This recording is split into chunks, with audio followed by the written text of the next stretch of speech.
Bonjour à tous. Aujourd'hui, on attaque un nouveau sujet. On va parler de multiples et de diviseurs. Alors normalement, c'est des choses que vous avez déjà manipulées un petit peu en sixième, voire en cinquième. On va essayer cette année de pousser un petit peu plus loin. Comme la fois précédente, vous prenez un papier, un crayon et vous essayez de faire les choses en même temps, voire même en avance par rapport à moi. Vous mettez en pause. On attaque. Alors, problématique. Un fleuriste vient de recevoir 84 roses rouges pour la fête des mères. Ok. Il veut fabriquer des bouquets, c'est normal, c'est son boulot. Il veut les faire tous identiques pour pouvoir les vendre au même prix. C'est quand même plus simple. Imaginez qu'il ait, je sais pas moi, 35 bouquets dans sa boutique, qu'il y en ait qui fassent 8 euros, d'autres 10, d'autres 12, il s'en sort plus. Donc il veut faire plein de bouquets et tous les mêmes. Tous le même nombre de roses. Ok. Combien de fleurs devra-t-il mettre dans chaque bouquet? L'objectif, c'est qu'il ne lui en reste pas de fleurs. Ok, ça paraît logique. Et on vous demande de trouver toutes les solutions possibles. Ok, je vous laisse chercher un peu, prenez 5 minutes, et après je vous aide un petit peu. C'est bon? Alors, un petit peu d'aide pour ceux qui n'arriveraient pas à démarrer. 84 roses, est-ce que je peux faire des bouquets de 2 roses? Imaginez plein de bouquets là, 2 roses chacun. Ok, oui, 2 fois 42 ça fait 84, donc il y a 42 bouquets, chacune contenant 2 roses. Ok, c'est bon, donc ça veut dire que des bouquets de 2 roses, c'est possible. Est-ce que je peux faire des bouquets maintenant de 5 roses? On réfléchit un peu. Non. Parce que si je prends 84 divisé par 5, c'est-à-dire j'essaie de faire des paquets de 5, je tombe pas sur un nombre entier, j'ai 16,8. Je n'ai pas un entier en sortie, j'ai un reste, il va me rester des roses, et du coup, je ne peux pas faire des bouquets de 5. Vous voyez à peu près l'idée? Donc 2 ça marche, 5 ça ne marche pas. Maintenant, à vous de chercher d'autres solutions. Allez, remettez en pause, essayez de les trouver toutes. Pas facile, hein? Alors, hop, j'ai cherché, je vous en propose quelques-unes. Donc si je résume, on a le 2 et le 5 qu'on a déjà cherché, le 2 marche, le 5 ne marche pas. Et rapidement, j'ai cherché, j'en ai trouvé d'autres. Le 3 ça marche, le 4 ça marche, le 12, le 6, même le 28 ça marche. Bref, on est un peu embêté parce qu'on a plein de solutions, mais est-ce que je suis sûr de les avoir toutes? Mine de rien, il y en a un sacré paquet. On va les voir tous ensemble, vous allez voir, il y en a plein. Donc, on cherche. Moi, ce que je vais vous proposer là, c'est une méthode pour s'organiser, pour les trouver toutes, mais vraiment toutes. Première approche, on va aller tester les nombres du plus petit au plus grand.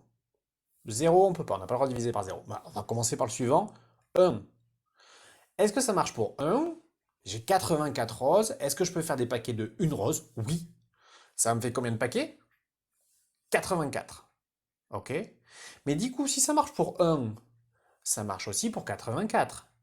C'est-à-dire que je lis ma multiplication à l'envers, là, 1 fois 84, 84 fois 1, ça veut dire que au lieu de faire 84 paquets de 1 rose, je vais faire un paquet de 84 roses, un seul bouquet. Donc ça veut dire que si ça marche pour 1, ça marche pour 84. Vous l'avez, c'est bon? Ok, 1 ça marche. On teste le nombre d'après. Est-ce que ça marche pour 2? On l'a vu tout à l'heure, oui, ça marchait pour 2. 2 fois 42, ça fait 84. Je ne vais pas vous écrire la multiplication à chaque fois, mais c'est pareil. 2 et 42. Donc j'ai 42 bouquets de 2 roses ou 2 bouquets de 42 roses. Donc les deux solutions marchent. C'est bon? Comprenez là petit à petit? Il en enchaîne. Après 1, 2, 3. Est-ce que 3 ça marche? Oui. 3 fois 28, ça fait bien 84. Et on continue. 4. Est-ce que ça marche? 4 fois 21, 84. Donc 4 bouquets de 21 ou 21 bouquets de 4. Vous avez compris. On a vu que 5 tout à l'heure ça marchait pas, donc on ne l'écrit pas. On enchaîne. 6, est-ce que ça marche? Oui. Ah, 6 fois 14. Et on continue. 7, est-ce que ça marche? Oui. 12. Et ainsi de suite. Je teste 8, ça marche pas. Je teste 9, ça marche pas. Je teste 10, ça marche pas. Je teste 11, ça marche pas. Je teste 12, ça marche. Ah, mais 12, je trouve 7. Et en fait, 12, je l'ai déjà écrit. Et puis ainsi de suite. Et en fait, si vous remarquez bien, je me retrouve avec deux espèces de colonnes. J'ai une première, en fait, où j'ai des nombres 1, 2, 3, 4, 5, 6, 7, qui sont des nombres croissants.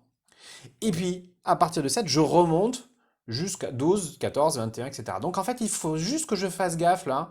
Est-ce qu'entre 7 et 12, j'en ai pas qui traînent? On a vu que 8, 9, 10 et 11 ne marchaient pas parce que j'ai testé les divisions. Donc là, on les a tous. Ça veut dire qu'il y a 6 et 6, il y a 12 réponses différentes. Du coup, la conclusion de notre problème, il pourra faire des bouquets de plein de façons différentes. Il peut faire des bouquets de 1, 2, 3, 4, 5, 4, 6, 7, 12, 14, 21, 28, 42 ou 84 fleurs. Waouh! Il y a un paquet de réponses, mine de rien. Finalement, si on fait le bilan de ce qu'on vient de faire là, ce qu'on vient de chercher là, ça s'appelle des diviseurs. 2, par exemple, c'est un diviseur de 84. Un diviseur, c'est un nombre qui divise un autre. 84, je le divise par 2, ça tombe juste. Donc 2 est un diviseur de 84. Là, on vient de réussir, avec une méthode, de trouver tous les diviseurs de 84. Il n'y en a pas d'autres. Ils sont tous là. OK. Autre point de vocabulaire dans l'autre sens, 2 est un diviseur de 84. 84 est un multiple de 2. Autrement dit, 84 est dans la table de 2. Diviseur multiple, c'est deux choses qui se complètent. C'est juste, on inverse la phrase. Ça marche?